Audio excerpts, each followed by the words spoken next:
In today's metals markets, let's take a look at gold futures as they're trading lower today.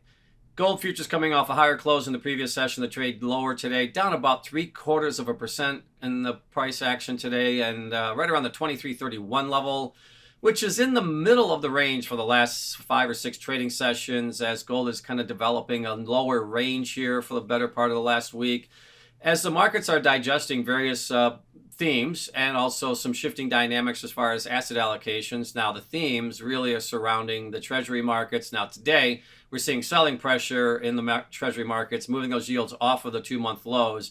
And I think that's one of the temporary, or I should say short-term headwinds, I think, for the metals markets today. Couple that with Fed speak throughout today.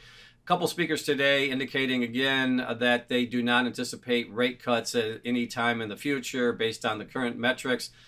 Tomorrow, we have several Fed speakers throughout the day that could influence the markets, along with, I believe, retail sales in the morning.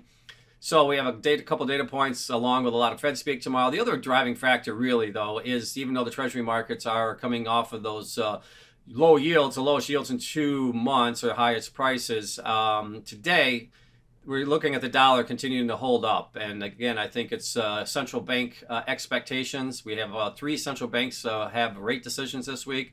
So I think with a stronger dollar and yields moving higher, at least for today, that's putting some pressure on gold and a little bit to some degree silver as well. Now, looking at the general trends, gold developing this lower range, but when you look at it from a longer term perspective, it is basically the low end of the range for the last 2 months.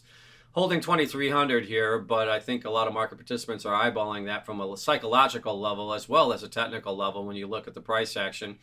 And today's price action in the metals futures, we're seeing pretty much lower price action across the board. Platinum is slightly higher today, but we're seeing the big 3 when you look at gold, silver, and copper, all lower today as the markets are reacting to some of the price action last week, as well as the shifting dynamic in the treasury markets and the Fed speak throughout the day.